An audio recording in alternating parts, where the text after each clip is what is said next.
Planet surface. A jungle death world classified as red zone.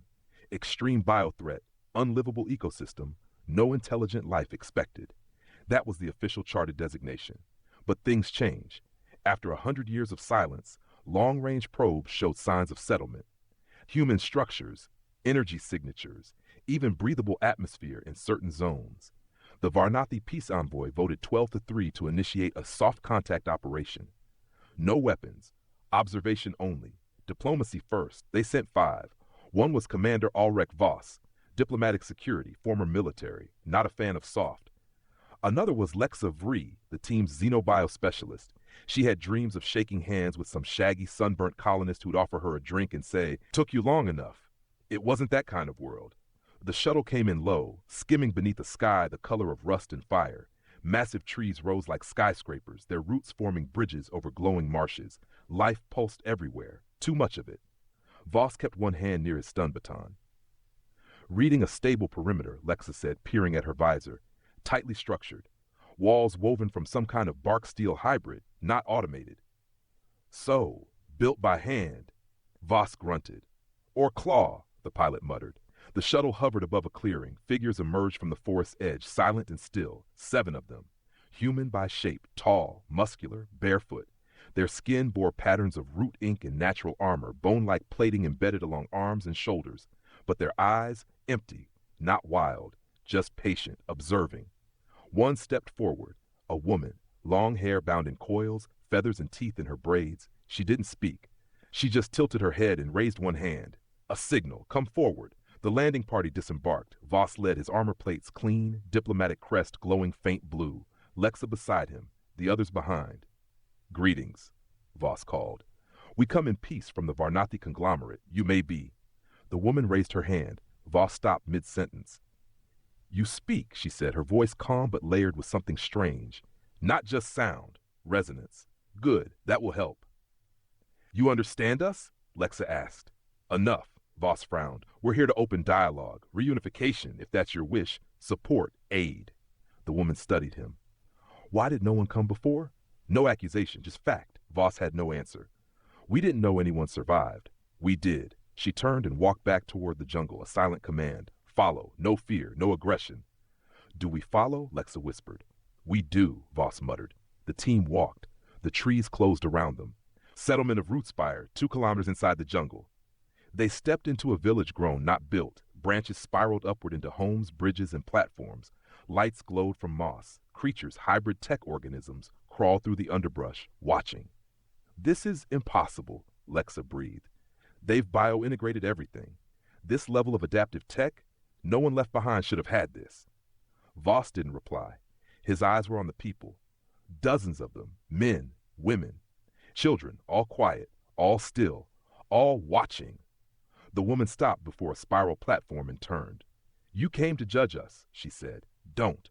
This world judged us long ago. Voss stepped forward. We're not your enemy. We're here to help. Help, she echoed. You left us here to die. The storms took our satellites. The jungle took our soldiers. The beasts took our children. She raised her hands, root scars across her palms, glowing faintly with embedded circuitry. We adapted, and now we are Thren. Behind her, a figure stepped out of the shadows. He was tall, armored in something that looked like chitin and ceramic fused. His face was human, barely, but his eyes glowed green gold, like bioluminescent predators. And we're watching you now. Settlement of Rootspire, Thren IX. The Great Hall wasn't built. It had grown. Massive arcing roots formed a dome overhead, weaved so tight not a single drop of rain touched the packed soil floor. Bioluminescent vines curled around support beams, casting a soft amber glow across the chamber. At the center stood a stone ring, and within it, a pool of clear, still water. The Deathworlders gathered in silence, 30 of them, maybe more, hidden in the shadows, all calm, all watching. Commander Ulrich Voss stood at the edge of the circle with Lexa and the others. He didn't like being surrounded. This is our accord ring, the bone-armored woman explained. Here, no one speaks unless spoken to. Here, you answer, not deflect. We came to offer peace, Voss said, not war. That much should be clear. The woman tilted her head slightly. And what does your peace cost? Lexa stepped forward. Reconnection, trade, tech aid, DNA sequencing to help prevent. We don't want prevention, a deep voice said from behind the woman. The man who had emerged earlier now stood beside her. His armor flexed faintly, adapting to his breath. We earned our place here. The weak died. The unfit fell. You take that away? Voss narrowed his eyes. We don't erase cultures. We preserve them. That's our record. Your record is abandonment, the man growled. You wrote us off as dead, and we are. The people you think you remember, they died in the first cycle. Lexa looked between them. Then who are you? The woman's lips parted. We are the children of Thren. The planet raised us, not machines, not books. The roots taught us. The beasts challenged us. The storms sculpted us. She stepped into the circle and placed one hand into the pool. A ripple spread outward, then slowed. You came with offers of power. You misunderstand. We already have it. Outside the Accord Ring observation deck, Voss tapped his comms silently, signaling his second in command, Lexa Vree, who stayed behind at the shuttle. We're not dealing with colonists, Voss whispered. There's something else. Alert Orbit Command. This is not a recovery mission. Revan's voice crackled back. Copy, Commander, but orbital relays glitching, signals jamming intermittently. Figures. Keep trying. Accord Ring minutes later. Lexa took a breath. There's still a chance for alliance, trade of knowledge. We could learn from each other. The woman nodded. We agree. Relief started to show on Lexa's face. But only if we test you first. Voss stiffened. Test? No weapons. No gear. No gear. Just you. One of you. A day in the wilds. Lexa hesitated. Alone? The man spoke again. We were born into the jungle, raised by it. If one of you can last until the sun dies, perhaps you can be trusted. Voss stepped forward. Unacceptable. That's not. Your rules don't matter here. The woman's voice didn't rise, but it shut him up all the same. You came to us, on our soil, with your peace and your terms. Now you live on ours. Lexa looked around. Every set of eyes was focused on her, even the children. Unblinking. Curious. She swallowed. I'll do it. Lexa. Voss started. I'm the biologist. I've studied Deathworlds. If there's a way to bridge this divide, it starts with understanding. The woman smiled, genuinely this time. We'll provide no weapons, no maps, just a marker in your flesh. If you die, we will know. A thorn thin as a needle was presented. Lexa nodded once. Later that night, edge of the wilds. Lexa stood alone. The jungle loomed, a wall of sound and heat and living shadow. They'd embedded the marker beneath her skin with a painless flick. Biotech, symbiotic. If she survived until sundown tomorrow, she'd be retrieved. If not, she'd be fertilizer. She turned once to look back at the village. No one watched. Even the jungle held its breath. And then she stepped forward. Outer jungle, dusk approaching. Lexa crouched beside a vine-choked stream, breathing shallowly. Every sense screamed alert. Nothing was still. Nothing was quiet. The jungle pulsed with alien life. Chirps, clicks, low howls in the distance. The ground itself twitched. Fungal growths blinked faint green in the shadows. And somewhere behind her, something was following. No gear, no HUD, no team. Just her, the wild, in a living world with intent. She had memorized the topography before leaving, what little existed. The dense inner band was a kill zone, recorded as molecularly aggressive. Every plant competed by breaking down flesh. Even airborne spores were semi-sentient. Yet, this section, just inside the village's perimeter, was different. It had structure, as if paths were groomed. Not natural ones either. Herded, channeled. That realization chilled her worse than the air. This wasn't just a death world. It was a designed death world. Hour 3, midday heat. Lexa moved through a pass of trees twisted like ropes, their bark pulsing faintly under her fingertips. The air was thick with pheromone trails, coded scents, maybe instructions. Suddenly, movement. A six-legged creature lunged from the underbrush, bone-plate head, iridescent fangs, insectile limbs. Lexa rolled instinctively, snatching a fallen root spike, jamming it under the thing's jaw as it pinned her. The spike cracked, but held. The beast hissed, foam leaking from its mandibles. It didn't bleed. It decomposed. Within seconds, the body curled in on itself, broken down by invisible spores. She stood, trembling, root-stained and breathing hard. So you test more than endurance, she whispered to the trees. You test instinct. Hour 6. Her stomach knotted with hunger, but she dared not eat the fruit. Every piece looked engineered to attract, too red, too perfect. Instead, she gnawed a piece of bark from a vine that smelled faintly metallic. No nausea, no cramps. The plant's sap tasted almost like iron and citrus. She stored some in a leaf wrap. From somewhere far behind her, a low hoot echoed, deep and rhythmic. She wasn't alone, but not hunted, not yet. Watched, studied. The thorn implanted under her skin pulsed faintly. Not pain, a signal? Were they monitoring her, or was the planet monitoring them both? Hour 10, duskfall. Lexa found a high ridge wrapped in dense ferns. She climbed, settled, and waited. The sun dipped toward the tree line, deep orange spilling across the canopy. She could almost see the village spires through the mist just beyond a ravine. And then she heard the child. Soft footsteps, a voice, no words, a song barely carried by wind. Lexa's eyes locked on a shape moving below. Small, lithe, a child from the village? No. The limbs were too long, the movement too smooth. Not human, not fully. The figure turned slightly. Glowing eyes met hers. It smiled, then leapt into the foliage and was gone. Hour 12. Nightfall. The jungle changed again. Lights emerged, glowing threads pulsing through roots and leaves. Not plant life, not bioluminescence. Signals. She touched a glowing vine, a rush of memory, not hers. Images, firestorms, screaming, loss. The early colonists, their death, and after that, rebirth. The jungle hadn't just adapted to them. It had learned them. Lexa whispered aloud, "You're not just watching, are you?" A low voice answered behind her. "No, we're remembering." She turned, too slow. A man stood at the edge of the fern wall, naked to the waist, skin lined with thin bark veins. His eyes glowed like polished amber. The root tech gleamed at his temple. "You've lasted longer than most. Others have tried?" "Oh yes, visitors, opportunists, hunters. None made it to sundown." He stepped closer, no weapon.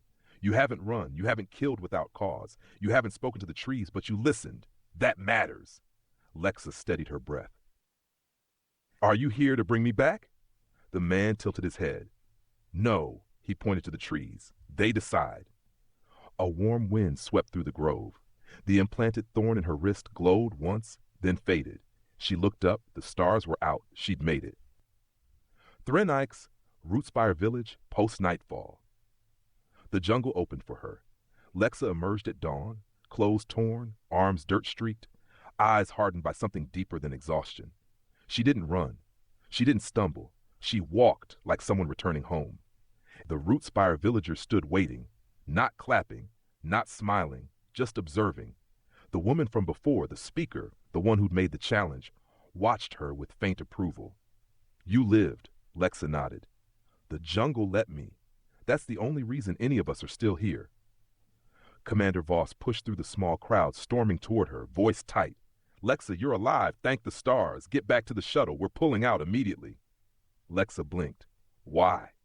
"Because they're not peaceful, not even close. I intercepted a data pulse encoded in the roots of the planet. This place, it's aware. It's been mapping us since we landed." "I know," she said softly. Voss froze. "What?" "The jungle isn't just alive. It's intelligent. It remembers everything. It remembered me. It tested me." "Lexa, you sound... I'm not infected. I'm not indoctrinated. I'm awake. For the first time in my life, I understand a place that doesn't lie." Her voice didn't rise. That unnerved him more than if she'd shouted. Aboard the shuttle, 30 minutes later, Voss slammed a data disk onto the table inside the briefing bay. The rest of the crew gathered, Lexa included. The ship's AI projected the hologram, a detailed network of bioroot signals threading through every inch of Thren IX. The planet was a neural web. This isn't a wild ecosystem. It's a surveillance grid. That jungle wasn't watching you, Lexa. It was studying you. Lexa stared at it. "So you knew all along." "The Varnathi Council did. That's why we came, not for peace." Voss clenched his jaw. "We're here to assess threat viability. This is a first strike recon, Lexa. If we find what we think we've found, the Council will sterilize this planet within the year." Silence dropped like a body between them. "You lied," she said. "I followed orders. So did the last empire that tried to cleanse a world. Rootspire, same time." Unbeknownst to the crew, the trees around the shuttle shimmered. Moss trembled. The vines recoiled. The jungle heard everything, and it had heard enough. Deep orbit, Varnathi command ship Serenity breaks. Far above the world, a transmission spiked. A data packet began auto-upload, sent from the jungle via Lexa's embedded marker. The commanding officer frowned as his terminal lit up with biosignatures, planetary scans, and memories. He tried to halt the data feed. It overrode his systems. In a matter of seconds, the Serenity Brakes knew what Lexa had seen, what the planet had taught her. And it changed something. Shuttle exterior minutes later. The jungle surged, not with violence, not with rage, but with presence. Massive tree stalks curled skyward, leaves folded back to reveal a hidden structure, stone and wood laced with glowing green. Something ancient, something built by human hands, but grown by something else. Lexa stepped outside and stared. That wasn't here yesterday. The village leader approached behind her. It was never meant for you, but now it speaks to you. What is it? The memory vault. The place where the planet stores the souls it doesn't let go. Voss appeared beside her, eyes scanning the architecture. This is technology. No, the leader replied. It's us, inside the vault last seen. Lexa stepped inside. The walls pulsed with light and scent and memory. Images danced in her mind, children born into storms, mothers burying their dead beneath singing roots, fathers building homes from predator bones. Then she saw something impossible, a recording. Not audio, not visual, a sensation. The moment Thren IX awoke, a planet once wild, fragmented by terraforming, became whole again through the blood and will of its abandoned human children, and then it decided to remember, to protect, to evolve, not just itself, but the ones it chose. Lexa opened her eyes. They're not primitives, they're not hostile. They're what we should have been. Orbiting Varnathi command vessel, Serenity Brakes. The command bridge buzzed with warnings. Unauthorized data incursion in Deck 2, biological packets mutating through internal systems. That's impossible, Commander Thren snapped. This is a sterile deck. The AI struggled to quarantine the breach. The intrusion originated from the embedded signal in operative Lexa Vree's biospike. Encoding is non-digital, root-based, organic intelligence emulation. On-screen schematics of Thren IX glowed, then changed. The biosphere began shifting in real time. Vines moved, soil folded, structures reoriented. Thren stared as the planet beneath them pulsed with color. It was moving with purpose. Initiate protocol red scale, he barked. Burn orbit, prep kinetic strikes, wipe the surface clean, silence. Do it, he shouted again. The AI responded flatly. I cannot comply. Vessel fire control overwritten. By what? The answer chilled him. By Thren X, root spire jungle perimeter. The jungle howled. Trees moved, not swayed, not bent, moved. Their roots curled, surged, reconnected. Creatures fled underground. The ground vibrated with anticipation. Commander Voss watched the horizon from the shuttle's entry ramp. A red light flared across the canopy. Lexa stood beside him, pale, lips tight. They've activated it, she said. What? The harvest protocol, not theirs.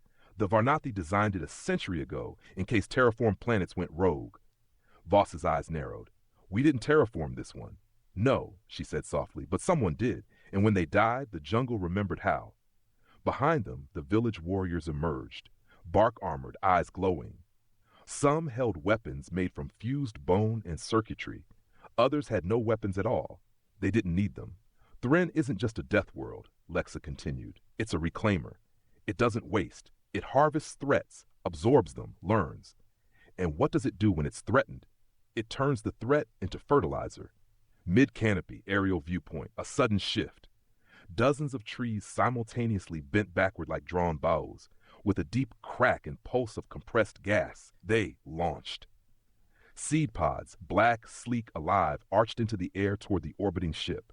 Serenity Brakes, outer hull. The first pod hit with a soft thud. It burned away harmlessly.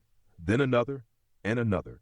The hull sensors reported no damage, until the 10th pod opened. Inside, a tangle of root silk nanostructures crawled into the ventilation system and began to grow.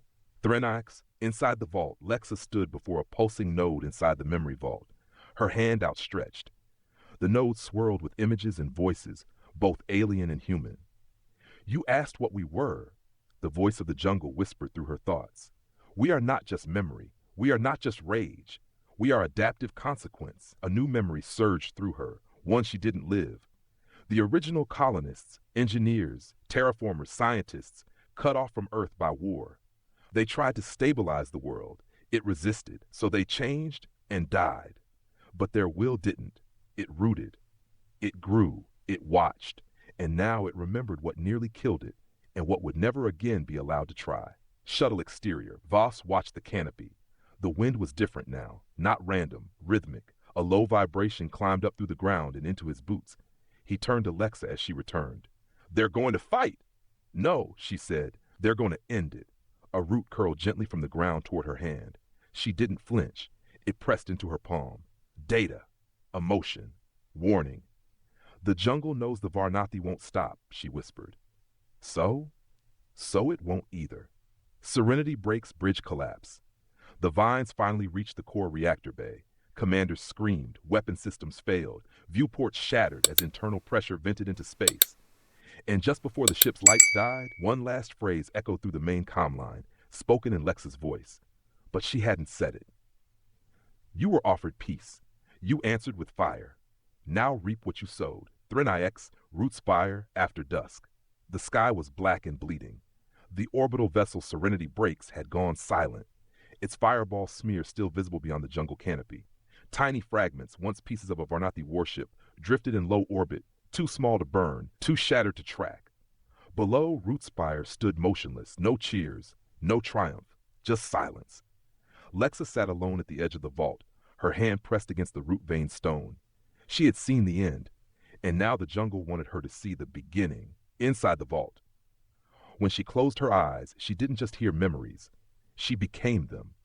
She lived through the final hours of the first colonists, the panic, the despair, the desperate repurposing of terraforming gear into defensive symbiosis, a decision made not in desperation but in clarity.